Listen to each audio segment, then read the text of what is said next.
Ya, sekedar mengingat memori ya, kehidupan ketika masih kanak-kanak ya. Artinya mengungkap kembali memori ketika kita masih kecil. Saya lahir ya pada awal tahun 70-an dan masih teringat pada waktu itu karena kemajuan teknologi belum sepesat ya dengan masa kini ya. Pada era milenial ini memang perbedaannya sangat luar biasa dalam konteks pengetahuan ya, atau ilmu yang mungkin perbedaannya sangat jauh. Bahwa ketika saya masih kecil, teknologi pada waktu itu memang sangat terbatas. Kemesatan perkembangan ilmu pengetahuan juga masih belum sepesat yang ada dalam kehidupan saat ini ya. Kita lihat juga kehidupannya juga sangat berbeda. Artinya hubungan antar manusianya, hubungan kekerabatan, hubungan antar tetangga, hubungan antar manusia juga memang sangat berbeda sekali kehidupannya dengan kehidupan kalau kita konteks zaman sekarang ya, zaman milenial, zaman yang serba teknologi. Dan memang masa-masa kecil saya ya, masa kecil saya ketika saya ungkapkan memang saat-saat itu memang sangat penuh keterbatasan. Artinya dari segala segi ya, dari segala segi. Kalau kita sudut pandangnya dari sisi bagaimana hubungan manusia satu dengan manusia yang lain, di mana pada waktu itu kita lebih bersifat kekeluargaan antar tetangga, antar teman, dan hubungannya sangat akrab.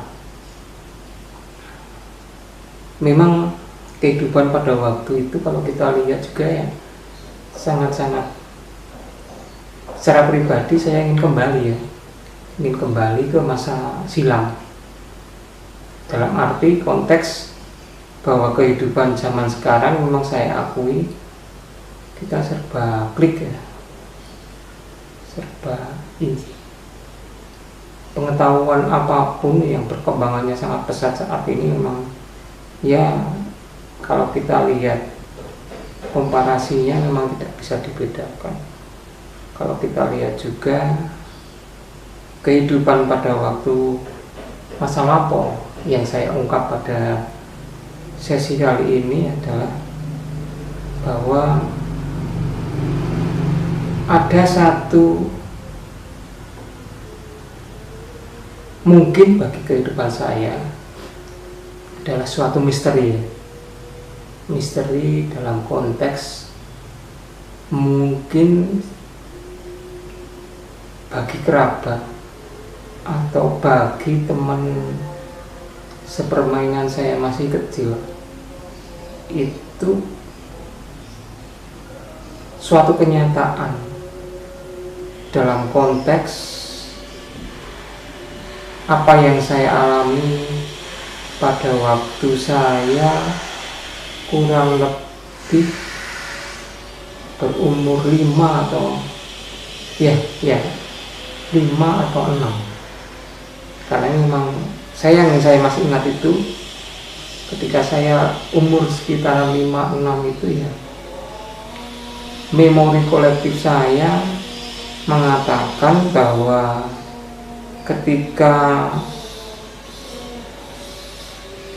pada waktu itu usia untuk memasuki sekolah dasar ya, sekolah dasar itu kalau mungkin zaman sekarang umur 5 tahun sudah bisa masuk ke bangku sekolah dasar atau kelas 1 ya. Namun pada waktu itu saya masih ingat sekali bahwa pada waktu itu saya belum menginjak bangku sekolah dasar atau bangku SD. Ada satu hal yang ingin mungkin bagi orang lain itu kelihatannya nyata. Bahkan sampai hari ini mungkin teman seperjuangan saya atau sepermainan saya pada waktu umur 5 tahun atau 6 tahun lah, mungkin juga keluarga saya, mungkin almarhum bapak ibu saya, kerabat saya, orang yang saya anggap mbah, atau kakak dan adik saya, atau tetangga-tetangga saya yang saat ini mungkin masih hidup ya, mungkin masih percaya bahwa ketika saya berumur 5 tahun atau 6 tahun itu, saya memiliki julukan ya, paraban, bahwa saya pada umur sekian pernah digondol wiwi atau digondol genderuwo. Nah, itu mungkin yang ingin saya ungkapkan. Itu memang sebagai suatu misteri ya, bahwa konteks keyakinan orang pada waktu itu bahwa mereka yakin saya betul-betul pernah digondol wewe atau digondol genderuwo. Artinya saya pernah dimasukkan atau diajak atau memang diambil oleh sosok bunian ya. Bunian artinya oleh makhluk astral yang mungkin bagi orang-orang pada waktu itu sering disebut dengan wewe atau genderuwo. Nah, ini yang bagi saya kehidupan sampai sekarang ini memang pas waktu saat inilah saya ungkapkan.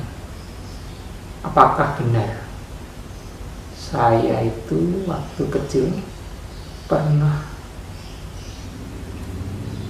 dibawa, atau istilah orang Jawa itu digondol wewe, atau digondol atau dibawa oleh genderuwo. Nah, sebetulnya kalau dari kacamata rasional, saya pribadi, saya belum pernah mengungkapkan yang sebelumnya. Secara rasional memang saya tolak dalam konteks karena saya sebagai pelakunya ya. Namun demikian, orang lain atau orang sekitar kehidupan saya waktu kecil itu masih menganggap bahwa saya itu pernah digondol wewe atau digondol gendruwo, makhluk bunian itu. Dan kepercayaan itu sampai mengakar, ya, artinya tidak pernah hilang. Artinya memori mereka pada waktu itu memang kehidupan yang serba kekurangan dalam konteks, karena satu ya, pada waktu itu zaman saya masih kecil itu penerangan belum menggunakan listrik, masih pakai teplok atau sentir ya, atau kalau di tempat mbah saya, keluarga saya pada waktu itu menggunakan petromak, artinya masih menggunakan minyak tanah atau spiritus ya untuk menghidupkan petromak. Kemudian perkembangan yang lain,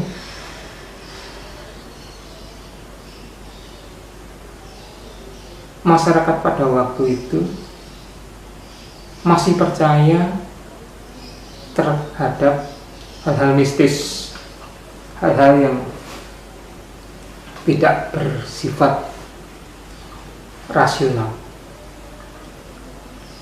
Seperti misalnya pada waktu saya masih kecil, karena interaksi antar tetangga, antar teman, antar rumah itu begitu dekatnya. Jadi ada suatu kebiasaan pada waktu itu, antar tetangga itu saling bertukar pikiran, duduk bersama di halaman rumah, di pojok-pojok rumah,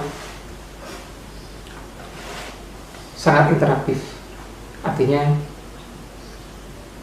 kedekatan masing-masing personnya.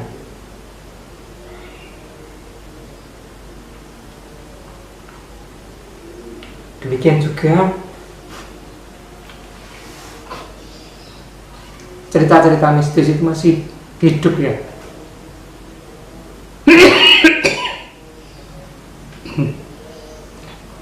Di kalangan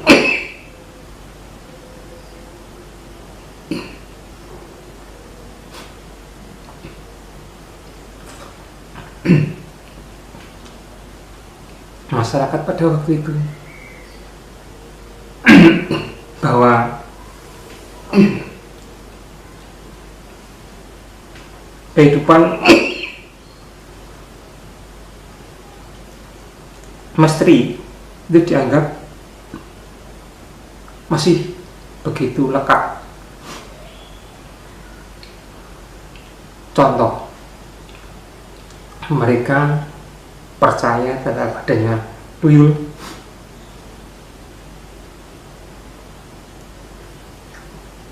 genderuwo,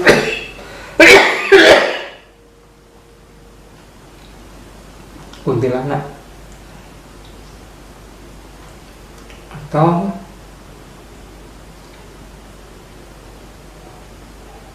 alam bunian lain. Bahkan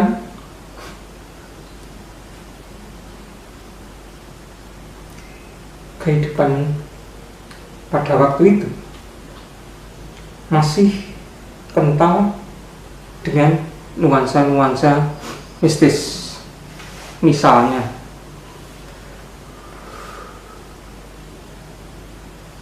ada yang memiliki hajat sukitan,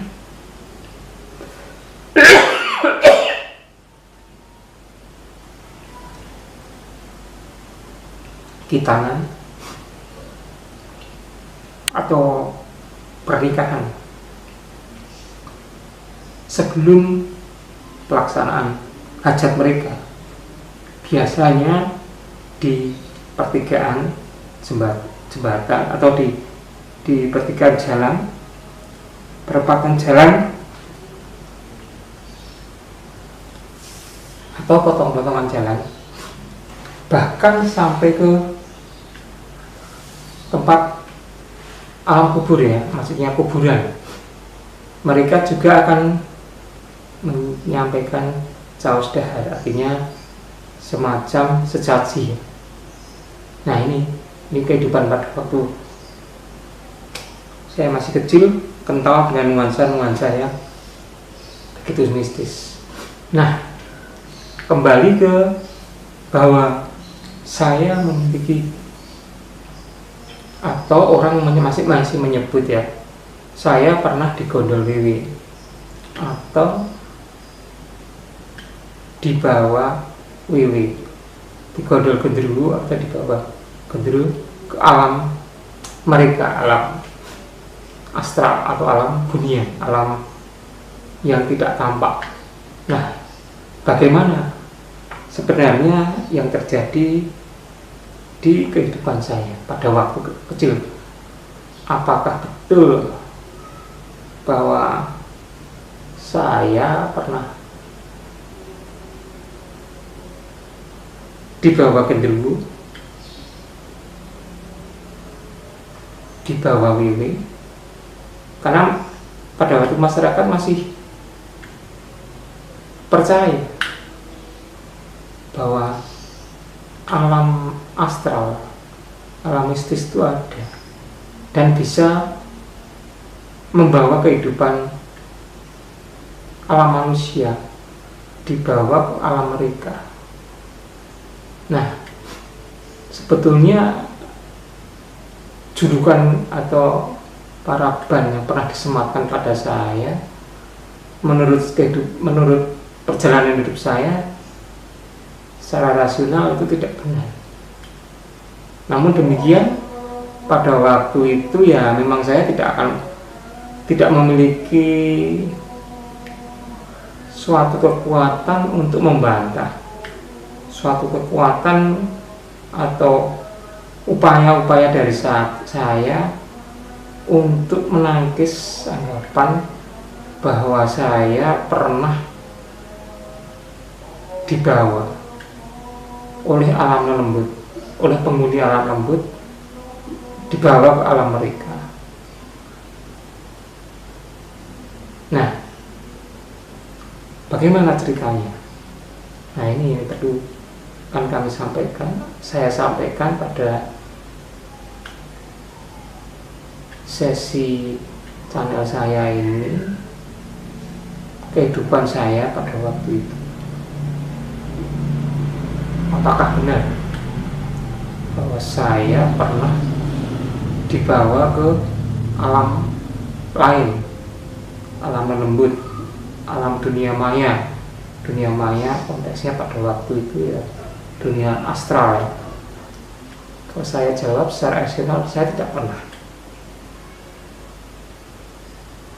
Karena saya percaya terhadap sesuatu yang kita ukur dari sisi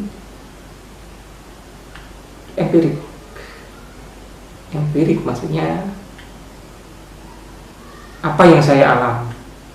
Saya memang kondisi pada waktu itu ya, kondisi pada waktu saya masih kecil, umur 5-6 itu kan ada kecenderungan untuk mencontoh orang yang sudah dewasa dengan kehidupan yang katakanlah masih belum maju seperti kehidupan sekarang. Saya pada waktu masih kecil itu kurang lebih siang ya, siang atau sore hari. Jadi karena waktu kecil dan melihat orang yang sudah dewasa ingin melakukan hal-hal yang sama, artinya mencontoh orang yang sudah dewasa. Nah, ketika siang atau sore tersebut, kan suasana pada waktu itu kehidupan memang beda dengan zaman sekarang kehidupannya pada waktu itu tidak terbiasa dengan hal-hal yang berisik, artinya karena memang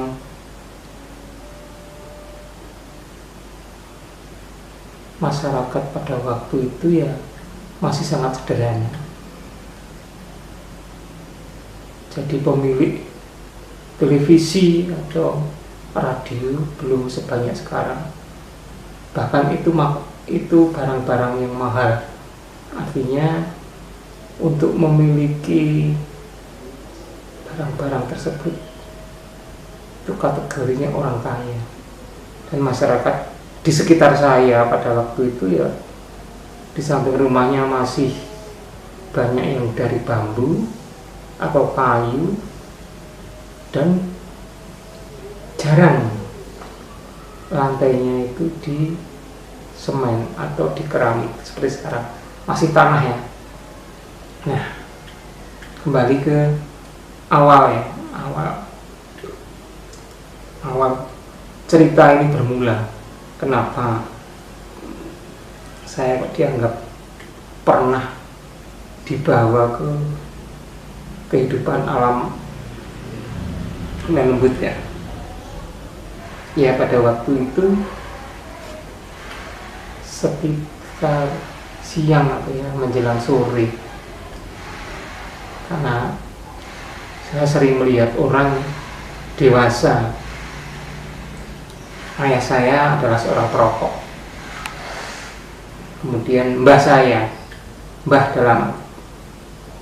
dalam arti orang yang dekat dengan keluarga saya itu juga merokok.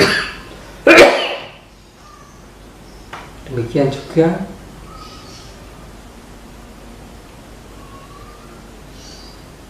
beberapa tetangga saya, mereka juga merokok. Kemudian timbul keinginan dari saya yang masih kecil pada waktu juga ingin merasakan bagaimana nikmatnya rokok itu. Nah, siang hari itu saya masih ingat dalam memori saya, biasanya orang merokok itu tidak dihabiskan, tidak dihabiskan keseluruhannya, ada sisanya. Kalau orang Jawa menyebutnya dicecek atau disisakan. Nah, disisakan dalam asbak. Jadi rokok yang misalnya segini, ini sisanya yang paling sering diempak atau yang sering dihisap itu disisakan. Nah, di situ masih ada tembakau ada tembakau. Pada waktu itu saya masih ingat di asbaknya simbah saya yang pada waktu itu berprofesi sebagai seorang penjahit, seorang penjahit, jahit sambil merokok. Nah, kemudian sisanya ini, cecekannya, sisa puntung rokok itu dimasukkan ke asbak. Nah, dari situ timbul keinginan saya untuk menikmati bagaimana sih rasanya nikmatnya orang merokok itu. Kemudian saya ngambil sisa puntung rokok itu. Nah, sisa puntung rokok itu saya ambil. Kemudian karena yang ada pada waktu itu ya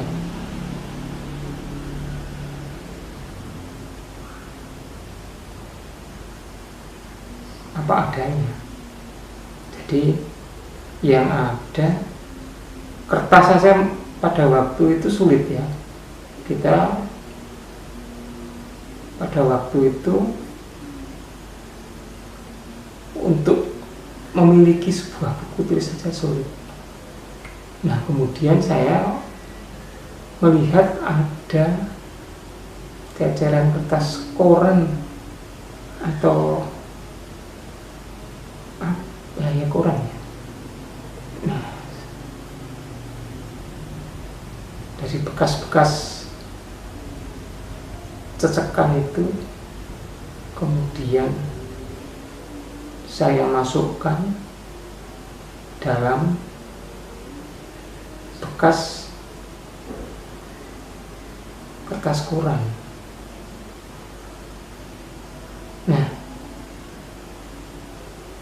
kemudian dengan sembunyi-sembunyi saya mengambil sisa puntung rokok atau cecekan dari mbah saya itu, kemudian saya bawa keluar. Kemudian saya, karena saya nemunya kertas sedikit itu aja, kemudian saya masukkan dalam kertas koran yang lipatan itu untuk saya buat sedemikian rupa untuk seakan-akan ya jadi rokok itu. Jadi rokok itu kemudian sambil keluar bawa tembakau, kemudian juga bawa korek. Kalau pada waktu itu koreknya juga dari minyak tanah. Kemudian dengan sembunyi-sembunyi saya masuk ke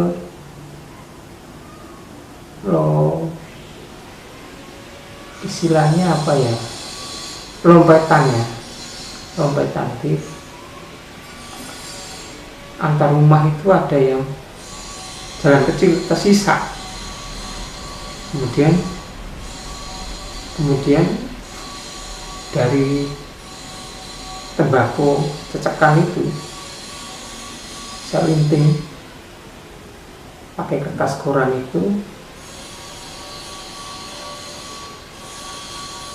saya buat sedemikian rupa ya jadi seakan-akan ya saya menganggap pada waktu itu ya itulah rokoknya orang dewasa.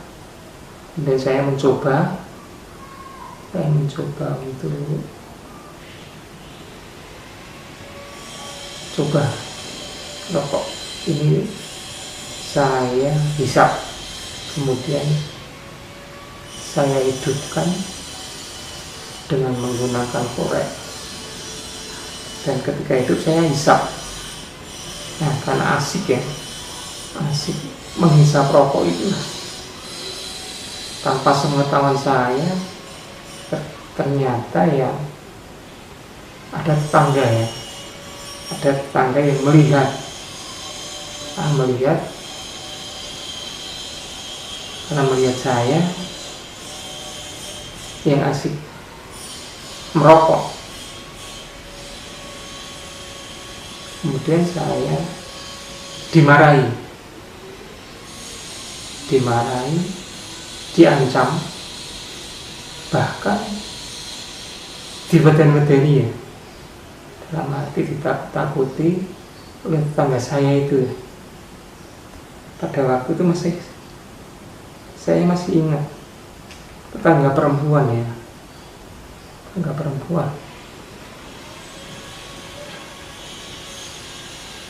Nah, kemudian tetangga saya itu bilang sama saya,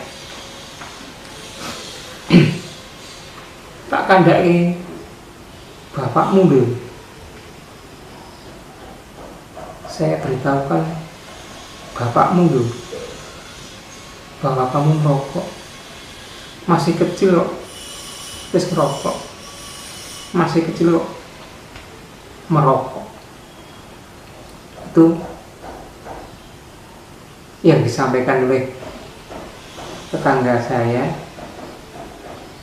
Tapi ketika menyampaikan itu ya nadanya datar, tidak ada gertakan, tidak biasa. Bahkan saya masih ingat itu sambil pergi, mungkin karena hanya tetangga, tidak ada hubungan darah atau kekeluargaan, mungkin ya sebatas karena saling tetangga, saling menegur. Jadi tidak ada pretensi apa-apa bahwa ancaman yang disampaikan itu akan disampaikan ke orang tua saya. Namun demikian bagi saya beda. Apa yang disampaikan oleh tetangga saya itu, ibu-ibu tersebut, bahkan bagai suara halilintar menggelegar yang membuat saya takut pada waktu itu, karena ternyata dikunangi atau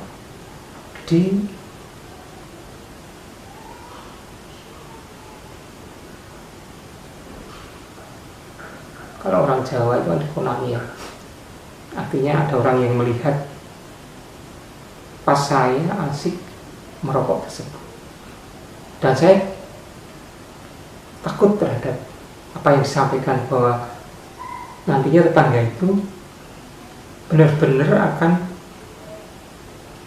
menyampaikan kepada orang tua saya. Saya pada waktu itu benar-benar takut dimarahi oleh orang tua, oleh saya, terutama oleh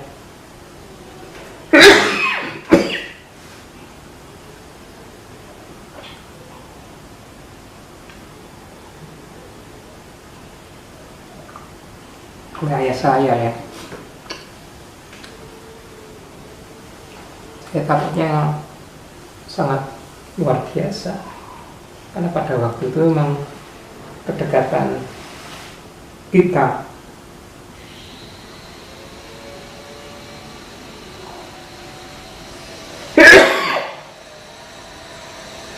dengan orang tua itu sangat dekat. Nah itu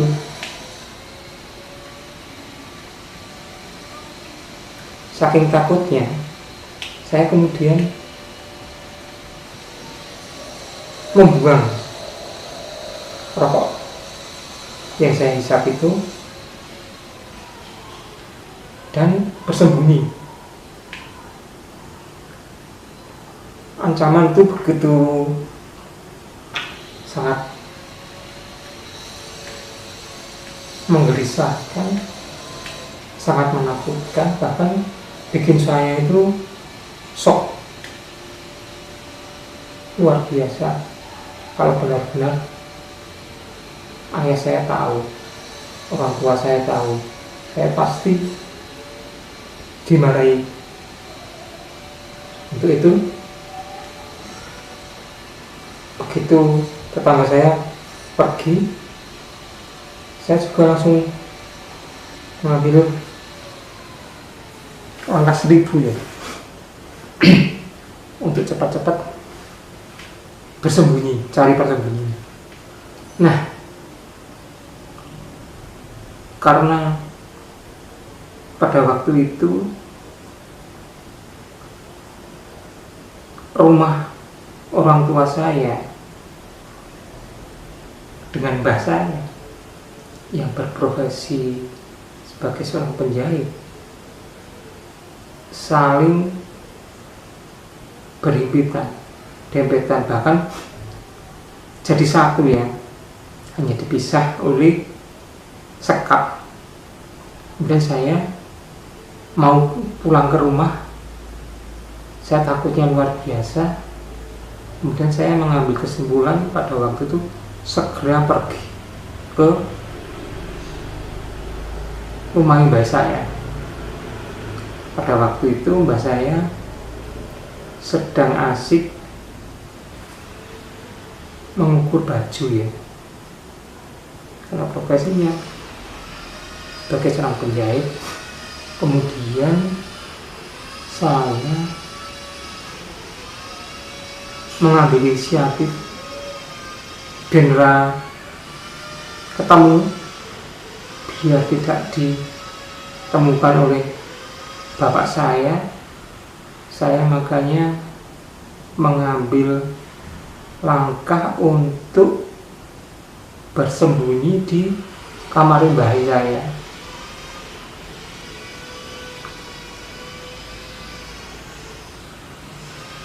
Kamar mbah saya itu hanya ada 2 barang ya. Satu tempat tidur, kemudian satunya meja.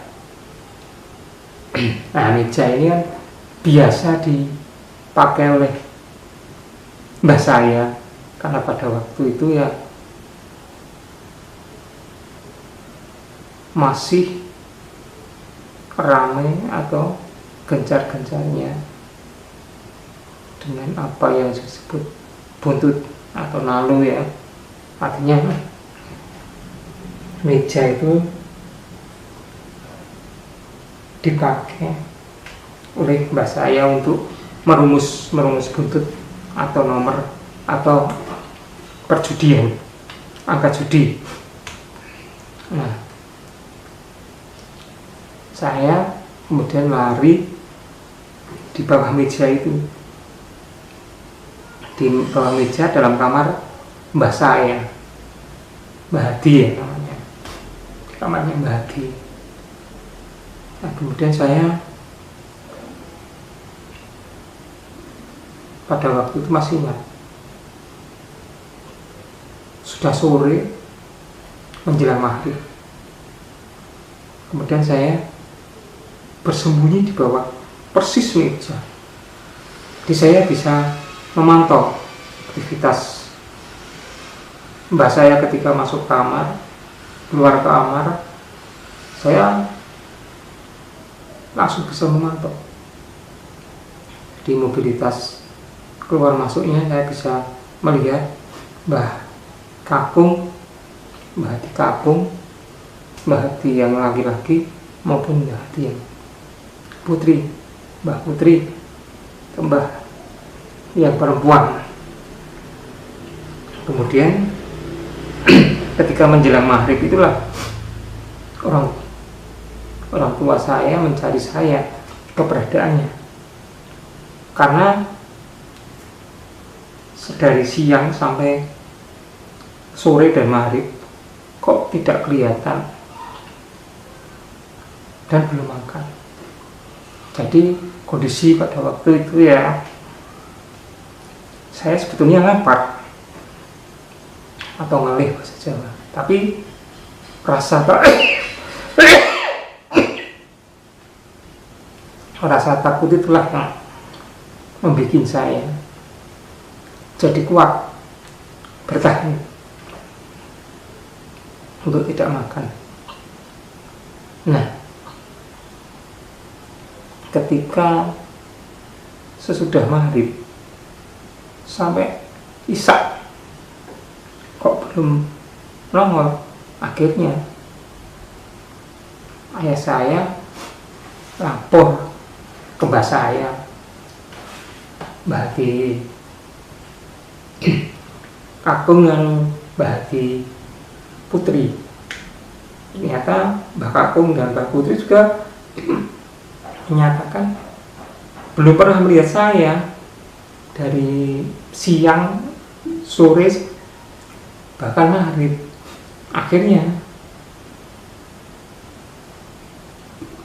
bapak saya dan mak saya mencari ke tetangga sampai isya, tapi tidak pernah ditemukan. Nah, kemudian Karena tidak ditemukan, akhirnya satu kampung itu ramai mencari saya. Saya masih di dalam kamar itu, di bawah meja, saya masih betul-betul bisa melihat aktivitas. Karena suaranya masih terdengar di seputar rumah mbah saya. Di rumah saya itu akhirnya banyak orang menggerombol mencari. Nah, keberadaan saya bahkan sampai ke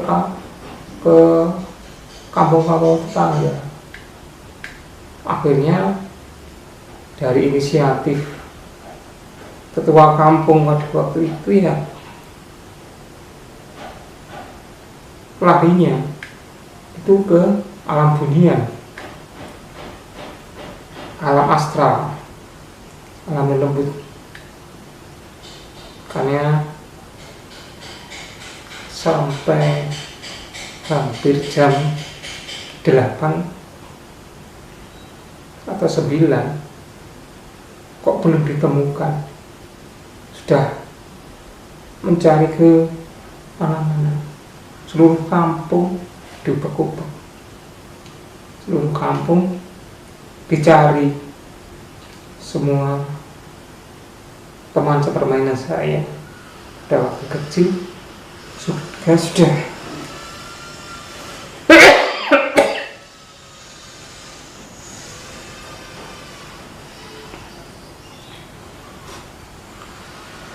ditanyai ya, apakah mereka melihat saya atau tidak. Demikian juga sampai ke kampung-kampung tetangga. Nah, karena tidak ketemu, maka ketua kampung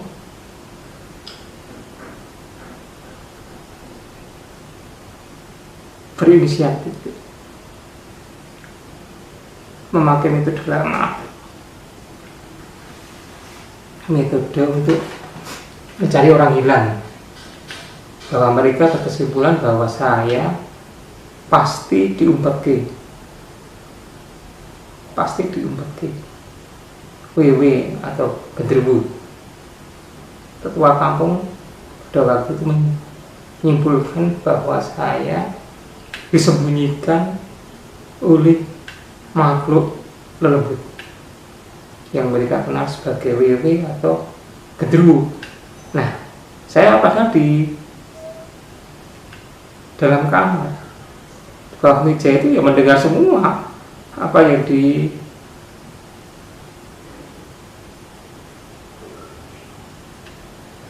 disampaikan oleh tetangga-tetangga saya. Saya masih bisa mengingat memorinya. Mereka saling melaporkan pencarian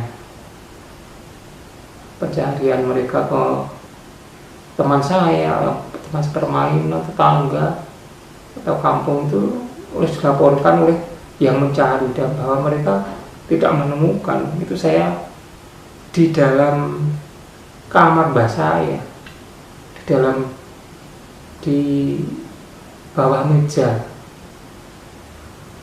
dalam kamar mbah saya itu saya betul-betul bisa mendengar, bisa melihat aktivitas mereka. Karena saya di samping mendengar juga melihat, mengintip ya, karena memang pada waktu itu kamar itu belum berbentuk bata, maksudnya masih dari kayu atau bambu, sehingga kita masih bisa melihat apa kejadian apa yang ada di luar sana. Saya juga masih lihat, hanya memang tidak seterang ya kan, karena memang tidak ada listrik pada waktu itu. Penerangan masih ada yang menggunakan sentir, keplok, petromak, bahkan obor atau oncor. Jadi di luar itu kondisi ya gelap. Namun kejadian itu saya bisa melihat bahwa saya ya duduk di situ, artinya ada di dalam kamar tersebut. Saya tidak di istilahnya dibawa atau diumpet atau di gondol atau dibawa oleh apa yang disebut dengan genderuwo atau WW. Saya tidak, saya masih clear dan clean bahwa saya masih berjalan dengan normal. Artinya saya itu melihat kejadian di luar itu seperti apa. Kejadian di luar itu apa yang dibicarakan orang tentang saya itu masih ingat, betul-betul masih ingat apa saja terjadi. Dalam kondisi pada waktu itu memang saya lapar, anak kecil ya, kecil umur sekitar 5-6 tahun, dari siang sampai malam jam 8, jam 9 belum makan.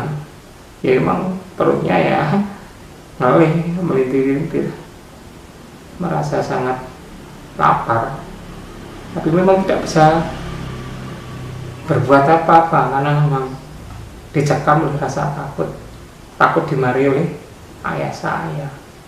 Nah, saya ketahuan merokok di tetangga, takutnya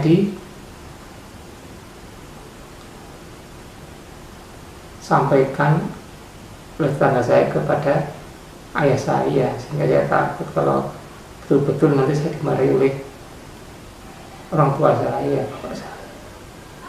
Nah, kemudian saya juga masih ingat tetangga saya itu ikut nyari, tapi ternyata tetangga saya yang menemukan saya merokok itu tidak pernah ngomong bahwa tadi dia melihat itu merokok, tidak. Ya hanya tadi siap ketemu, tadi saya lihat di sini, tapi tidak pernah membahas bahwa saya ketemu oleh merokok. Ternyata ya tetangga saya itu hanya mengancam sebatas ancaman orang dewasa ya, ancaman untuk mendidik bahwa masih kecil dalam merokok gitu aja ya. Intinya rasa kasih sayang sebetulnya, rasa iman ya, masih kecil kalau merokok ya. Itu sebetulnya tetangga ibu itu tadi yang melihat saya merokok tadi tidak pernah menyampaikan masyarakat bahwa saya tadi ada di sini rokok, tidak.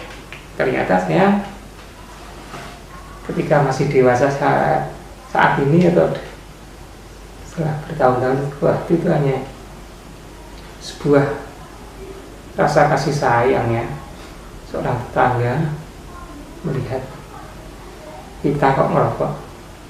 Ketika bahasanya juga ingin mendidik kita. Nah, akhirnya karena tidak ditemukan, ya tidak ditemukan dong, saya hanya di dalam kamar rumah mbak saya, kemudian di bawah meja, bahkan mereka tidak pernah masuk melihat itu. Mbak saya juga tidak punya ide, coba tak melihat kamar, tak melihat longgangan atau di bawah kasur atau di bawah dipan, apakah dia tidak. Itu juga mbak saya, bapak saya juga tidak pernah terlintas. Dan saya yakin kalau mbak saya, bapak saya, orang tua saya masuk kamar dan melihat di bawah dipan atau tempat tidur, pasti melihat saya, karena Saya ada di meja, betul-betul di pojokan itu. Hanya memang yang sangat membantu ya, karena pada waktu itu belum ada listrik, masih penerangannya sangat sederhana, keplok, termak, oncor, obor. Nah itu tidak membantu. Nah, tidak, di dalam kamar itu juga tidak ada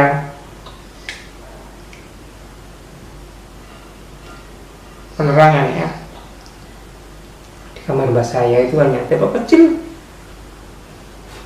penjaga ini orang kebakaran. Nah, akhirnya tetua masyarakat sekitar situ mengambil inisiatif bahwa ini saya di Gondol Wiwi diumpet ke genderuwo, disembunyikan makhluk halus yang bernama genderuwo atau wiwi. Nah itu akhirnya mereka sepakat untuk menggunakan cara-cara tradisional. Akhirnya mereka, tetangga-tetangga saya, tetangga-tetangga serumah itu menabuh bebunyian apa saja yang bisa ditabuh agar saya dilepaskan dari cengkeraman genderuwo maupun wewe gombel. Nah itu akhirnya tetangga itu punya piring, punya manci, punya kentongan, punya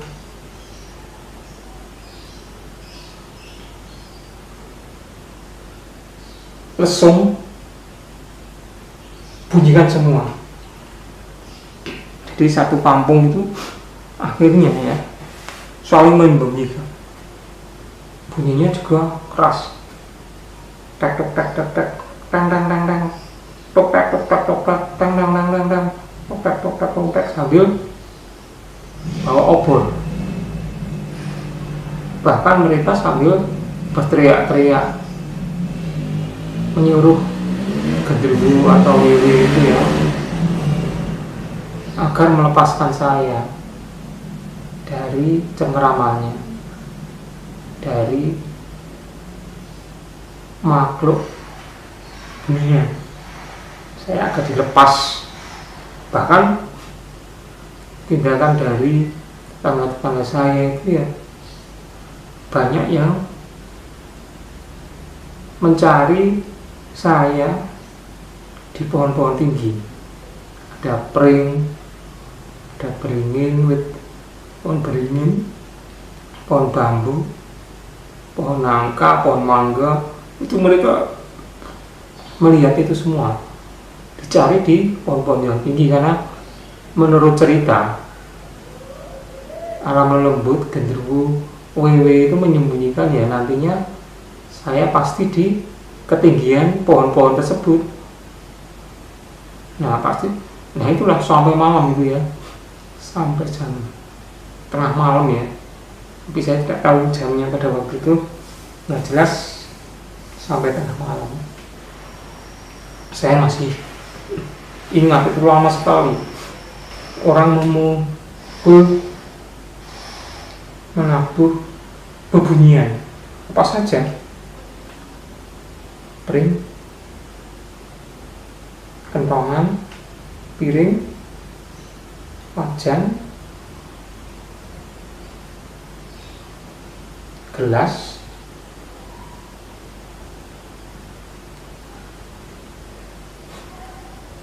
kelumbung, apa saja, bahkan yang bisa dibunyikan sambil teriak-teriak itu. Akhirnya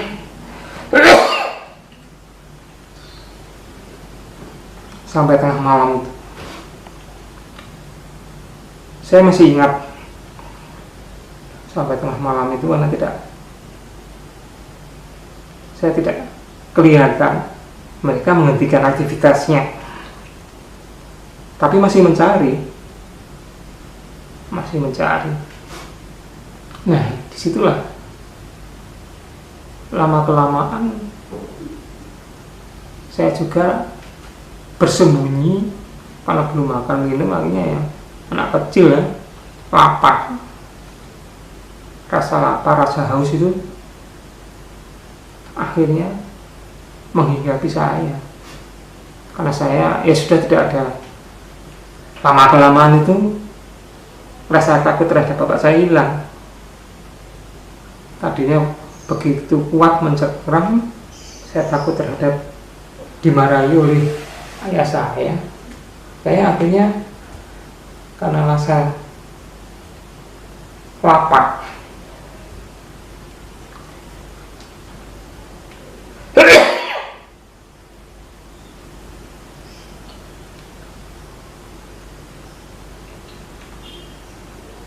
dan haus ya, akhirnya saya memutuskan untuk keluar dari persembunyian. Ya, itu butuh keberanian sebetulnya. Saya keluar akan dimarahi oleh bapak saya, atau saya lapar karena tidak makan berjam-jam dan haus. Akhirnya panggilan alam ya, seorang anak kecil ya, lapar dan haus pasti ya tidak bisa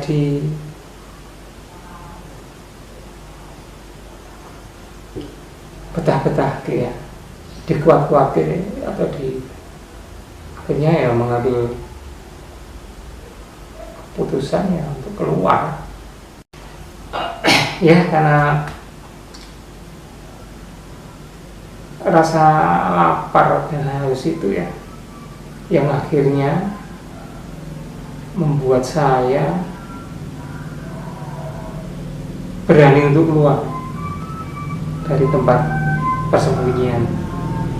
Karena ya saya masih kecil pada waktu itu ya, perut saya tidak bisa ditahan dari rasa lapar dan haus. Akhirnya ya wis tak keluar dari tempat persembunyian saya, dari kamar mbah saya itu.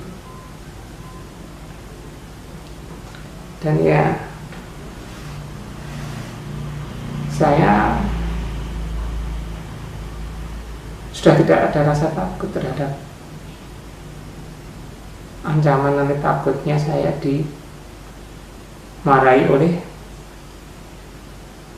bapak saya. Ya sudah, saya lapar, saya haus, dan saya harus keluar dari tempat persembunyian saya, dari kamar mbah saya yang ada di meja itu. Ya sudah, saya akhirnya keluar. Nah, ketika keluar itulah rumah mbah saya sepi karena pada mencari kemana-mana. Mbah saya, kemudian bapak saya itu juga pergi, artinya tidak ada di rumah mbah saya. Mereka keluar mencari kemana-mana. Karena rumah sepi, kamar sepi, ya akhirnya saya keluar rumah. Ternyata di luar itu saya masih ingat yang ada, yang masih tersisa, yang masih nunggu itu ya Mas Mo, istrinya Mbak Tina itu ya. Ternyata Mas Mo yang pada waktu itu berprofesi sebagai seorang tentara. Itu juga baru, sebenarnya Mas Mo ini juga mencari kemana-mana, artinya mencari keluar kemana-mana, mencari saya. Tapi pada waktu itu Mas Mo ini kok pulang. Pas pulang, karena berhadapan-hadapan rumah dengan mbak saya, akhirnya pas saya keluar, Mas Mo ya keluar. Nah, dia kaget, loh kowe gitu, bilang gitu, kowe digoleki lho, kamu dicari, cari mbahmu, cari bapakmu, kowe digondol ya, kamu disembunyikan oleh makhluk halus, wewe arep gendruwo ya, terus bali kowe. Nah, akhirnya Mas Mo ini juga sampai hari itu kami yakin bahwa saya itu tetap disembunyikan oleh makhluk halus, gendruwo atau wewe, karena yo momentumnya yo iso ngepasi gitu ya. Saya ngepasi gimana ya, gabruk. Saya pas keluar rumah, langsung itu keluar, jadi seakan-akan ya saya dikembalikan oleh gendruwo atau wewe itu pas sepi, tidak ada orang, karena orangnya pada mencari ke berbagai tempat ya. Tidak ada orang yang ada di sekitar rumah itu, tidak ada. Jadi seakan-akan Mas Mo tetap dalam pikirannya itu dibalik pas sepi, tidak ada orang, dan menganggap bahwa saya itu dikembalikan ya karena ada ketabuhan. Nah, itu yang ada di main setnya Mas Mo yang pertama kali ketemu sama saya, itu bahwa saya dikembalikan karena faktor ada ketabuhan itu. Tapi sebenarnya tidak. Saya keluar karena lapar, saya karena haus. Anak kecil 5 tahun 6 tahun, dan saya selama bersembunyi itu normal-normal saja, tidak ada orang lain selain saya, karena memang saya takut ya dimarahi oleh bapak saya, dan saya menerima aja. Sudah, memang saya masih kecil, tidak memiliki kekuatan alibi untuk menolak. Mas Mo sih bilang, oh ya sudah, karena sudah dipulangkan ya wes. Akhirnya Mas Mo itu berlari ke sana kemari memberitahu bahwa saya sudah dikembalikan oleh gendruwo atau wewe ke rumah mbah saya. Nah, itu ceritanya seperti itu. Mas Mo aja yang ketemu sama saya ya, gabruk gitu, masih menganggap tadi kembalikan oleh makhluk halus, wewe atau gendruwo. Dia tidak berpikir secara logik atau rasional, tidak menanyai kowe nang ndi wae, kamu kemana saja, kamu sama siapa, tidak. Dia berpikir ya sudah dikembalikan, sudah bersyukur. Akhirnya saya jadi ambilkan minum ya, Mas Mo kon ngombe, padahal saya haus, lapar ya. Akhirnya karena Mas Mo percaya sudah dikembalikan, akhirnya ya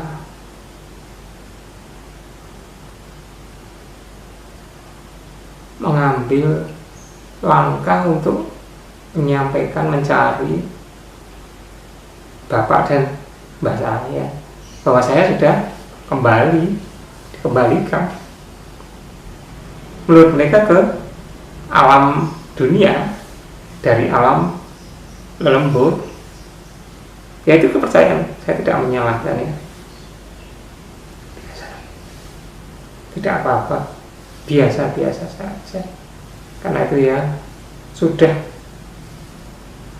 kepercayaan masyarakat pada waktu itu. Nah, ketika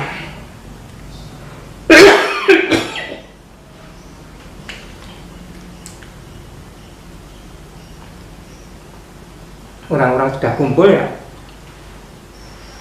saya bersyukur bahwa saya sudah dikembalikan ke alam nyata.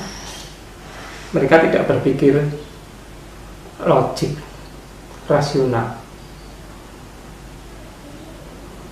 Bahkan bapak saya terharu.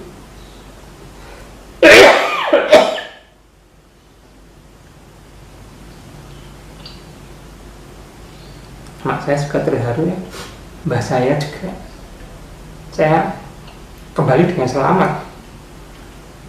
Pikiran mereka ya tidak diapa-apain oleh gendruwo maupun makhluk halus. Sopan syukur mereka panjatkan kepada Tuhan Yang Maha Esa. Saya dipeluk ya, peluk oleh orang-orang tersebut. Mereka tidak menanyai.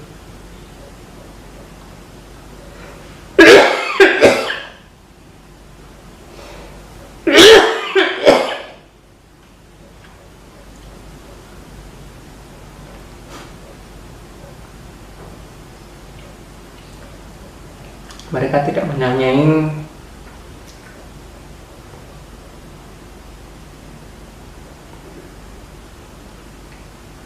saya dibawa kemana, saya dibawa oleh siapa, dan kemana saja. Tidak.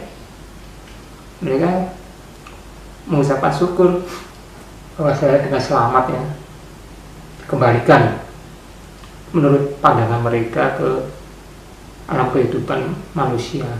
Mereka bersyukur sudah, mereka tidak menanyai macam-macam. Bahkan mbah saya yakin, seyakin-yakinnya bahwa saya betul-betul dibawa ke alam lembut. Tidak apa-apa. Nah ya, kepercayaan mereka seperti itu, dan saya juga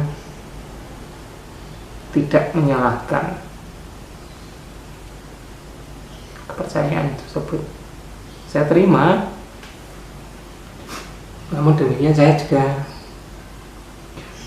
mengucapkan syukur. Ternyata ya saya tidak dimarahi oleh orang tua saya pada waktu itu ya. Ya saya bersyukur pada waktu itu. Wah, kemudian setelah itu ya saya disuruh makan, minum, lembah bapak saya, dan dimandikan. Setelah itu suruh tidur. Tapi saya bersyukur ya sudah tidak lapar lagi, tidak haus lagi, sudah mandi, tidur. Namun saya masih bisa mendengarkan ya pembicaraan mereka, tetangga, mbah, bapak saya. Mereka masih percaya bahwa saya dibawa ke alam lembut. Tidak apa-apa. Bahkan hingga hari ini ya, ketika saya melakukan satu bentuk autobiografi saya di channel saya ini ya, baru saya ungkapkan ya, tidak apa-apa memori kolektif mereka terhadap dunia bunian, dunia alam astral, dunia alam antah berantah, dunia lembut, biarkan aja, gak masalah. Tidak ada, bagi saya ya, tidak ada urgensinya katakanlah kita menolak atau katakanlah memberikan satu bentuk pencerahan. Ya memang pada waktu itu memang ya kehidupannya sudah tersetting ya, karena tingkat kemajuan. Nah, kemudian ketika pagi harinya, belum sampai pagi hari, bahkan pada hari itu juga keluarga saya, mbah maupun bapak saya, membuatkan semacam bubur abang putih.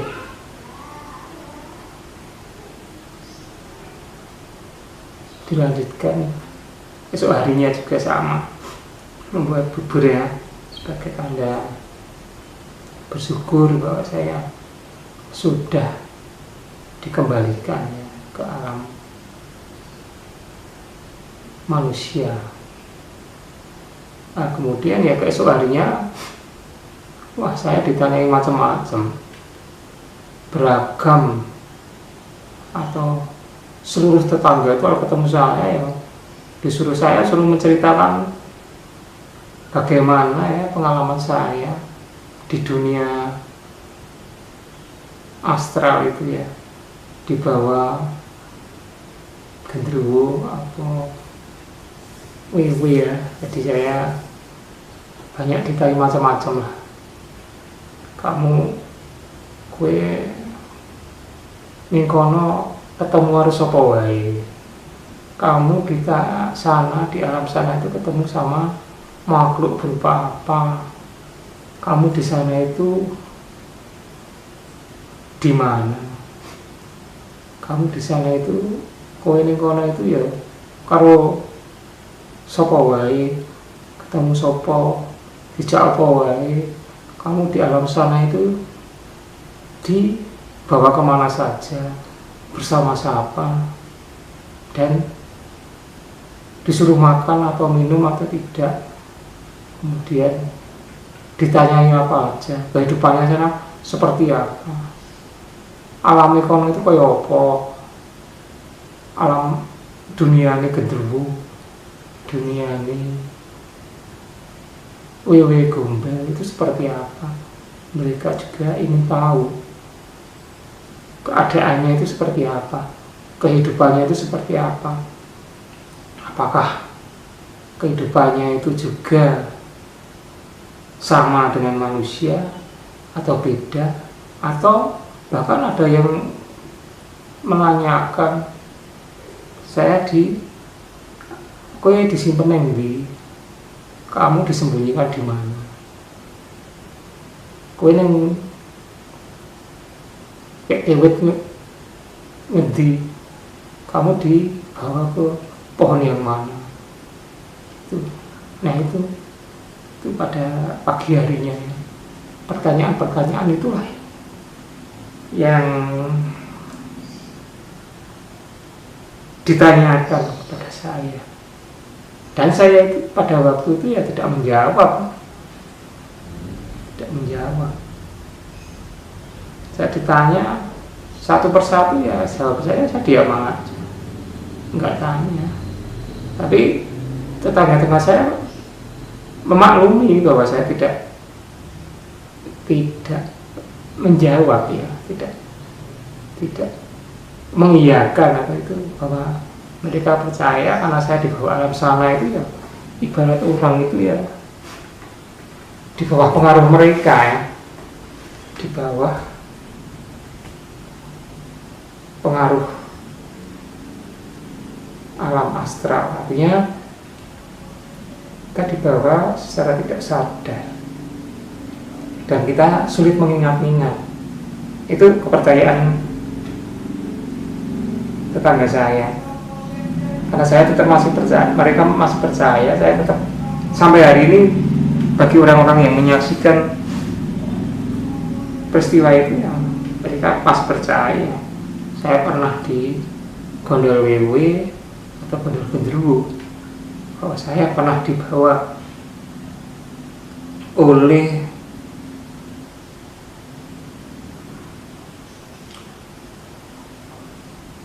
genderuwo atau gondol wewe di alam kasunyatan. Nah itu yang saya juga ketika ditanya saya tidak pernah berbicara dalam arti menjawab sepatah dua kata. Kalau itu pertanyaan ya berkisar kaitannya dengan kisah mistis bahwa saya dibawa oleh makhluk astral, itu tidak pernah saya jawab. Dan saya juga diam aja sampai hari ini. Ketika saya melakukan satu bentuk cerita dalam konteks secara modalitas, saya rekam ya melalui channel saya ini. Nah ini yang biar sebagai saksi ya bahwa saya dulunya waktu umur 5-6 tahun itu ya pernah dihebohkan, pernah dibuat stigma, pernah dicap oleh tetangga atau orang-orang yang katakanlah hidup sepantaran saya, keluarga saya yang waktu kecil itu. Ya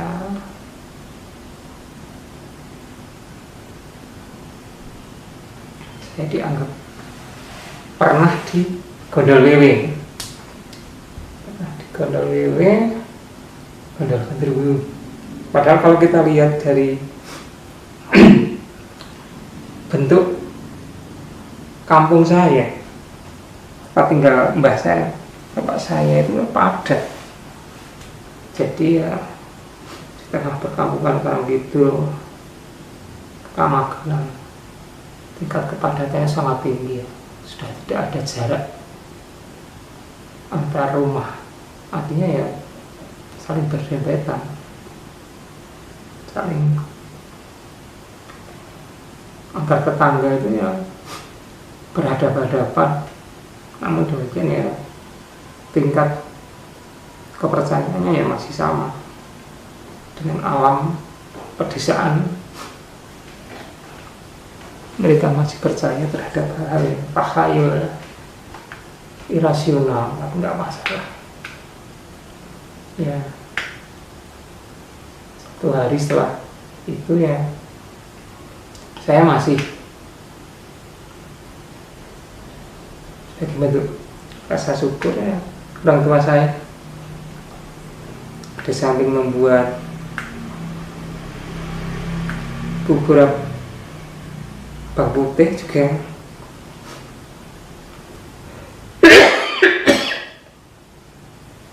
selamatkan ya kenduri, selamatkan kenduri dengan cara sederhana, membuat bacaan itu sebagai tanda rasa syukur pada Tuhan Yang Maha Esa, Allah SWT, bahwa saya diberikan kesehatan, tidak ada kurang suatu apapun. Saya dikembalikan ke alam kehidupan nyata. Nah itu sampai bertahun-tahun ya, bertahun-tahun saya masih diberi stigma itu. Bahkan ketika saya masih dewasa, sudah sekolah SD, SMP, SMA, bahkan kuliah, tangga-tangga yang pada waktu itu ikut mencari ya, ikut menyaksikan bahwa saya tidak ada di rumah mbak saya, tidak ada di rumah bapak saya, dan menyatakan saya di gondol wewe, gondol genderuwo. Itu ketika ketemu ya masih cerita seperti reuni itu ya, seperti reuni. menceritakan bahwa saya pernah digondol wewe. Pada waktu kecil saya digondol genderuwo. Nah, seperti itu sering diungkapkan, utamanya ketika lebaran, saling sungkem, saling bertemu. Nah, ini sering dilonggarkan. Loh, wit iki wiwit iki sing biyen wis tau digondol wiwit, wis tau digondol genderuwo. Kapan itu muncul?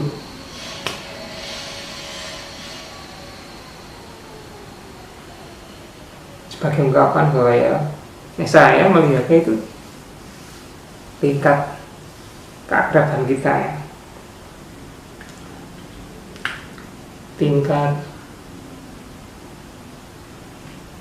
mereka memiliki, kalau kita saudara, mereka memiliki memori bahwa kita bertetangga, yaitu kadang-kadang yang dilontarkan, dikeluarkan, dan itu tidak pernah terhapus ya sampai hari ini. Sampai hari ini ketika mereka punya cucu, punya keluarga, ketemu ya sama.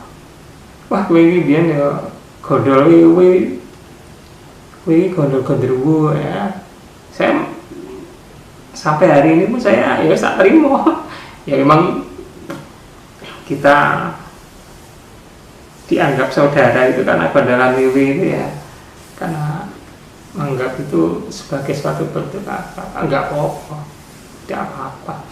Bahkan kakak saya mungkin ya, kakak saya, adik saya mungkin ingat enggak ya, mungkin kakak saya mungkin masih ingat, kalau adik saya mungkin enggak ingat. Kalau kakak saya yakin ingat. Nah, mungkin saya masih umur 5 tahun, kakak saya juga mungkin masih ingat bahwa saya digondol wewe, gondol genderuwo. Mungkin adik saya juga ya, tapi mungkin juga adik saya belum lahir ya, atau belum lihat saya punya 2 adik. Adik mungkin saya belum menemui, tapi hanya mungkin dari cerita-cerita tetangga, orang tua, bahwa saya, mungkin kakak saya yang masih percaya bahwa saya pernah digondol wewe, masih teringat mungkin ya, dan masih percayaan itu tidak akan pernah luntur bahwa saya pernah digondol wewe, gondol genderuwo. Nah, ya itu, saya juga pada waktu itu ya tidak menertawakan, tidak menolak, biarkan saja bahwa saya dengan stigma waktu kecil pernah digondol wewe, pernah digondol genderuwo. Yaitu saya, pribadi saya, mungkin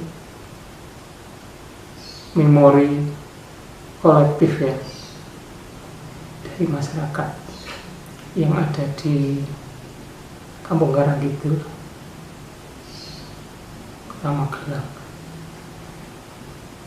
Kelurahan Rejowinangun Selatan, mungkin yang seusia dengan saya atau sepantaran dalam konteks lebih tua dari saya dan yang masih hidup pada waktu itu di lingkungan masyarakat atau kampung Karangkidul, Rejowinangun, Kota Magelang. Mungkin ya cerita ini ya, pada waktu itu ya yang kalau berkaitan dengan mistis ya, sekitar tahun 75 75 ya, 74 atau 75 lah pokoknya. Itu ya mungkin yang pernah jadi satu memori kolektif bagi masyarakat pada waktu itu. Ya saya pernah kakaknya gondol wewe, kakaknya di gondol gendruwo itu ya. Nah itu ya saya terima. Ya tidak apa-apa, sebagai bagian be a part of life ya, menjadi suatu bagian dari hidup saya, be a part of my life, menjadi satu bagian dari hidup saya, dan saya sangat menikmatinya. Nah, saya akhirnya ya kembali lagi, saya bersyukur kepada Tuhan Yang Maha Esa, Allah Subhanahu wa Ta'ala, bahwasanya ternyata saya bisa menjadi suatu pelajaran bagi rohani kehidupan saya, bagi kejiwaan saya, bagi kehidupan saya mendatang, bahwa ya manusia itu, saya percaya juga dalam keyakinan saya Islam,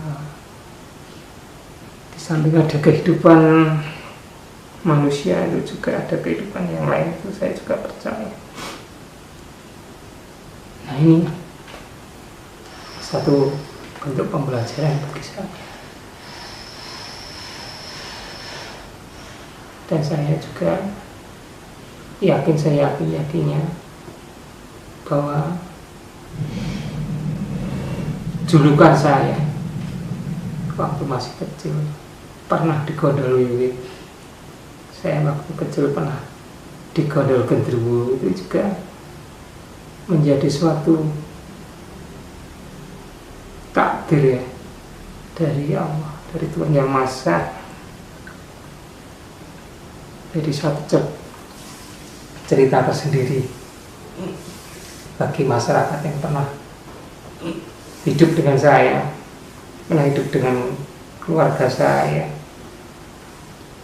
pada medium tahun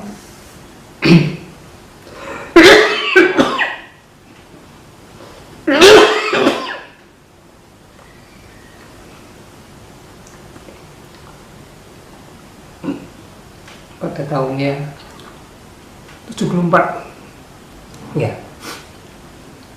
mungkin sekarang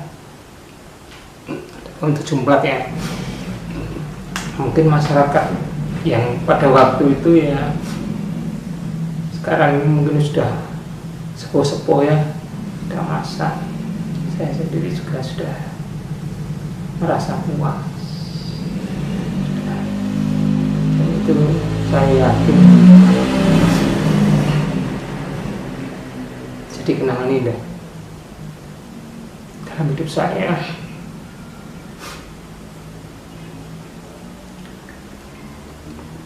Dan yang tidak bisa dilupakan ya, kenangan yang termanis mungkin ya bagi saya dan keluarga saya, bahwa saya pernah mendapat julukan waktu kecil, masa kehidupan saya kecil, bahwa saya pernah mendapat julukan waktu kecil, masa kehidupan saya kecil, bahwa saya pernah digondol wiwi atau pernah digondol gendruwo.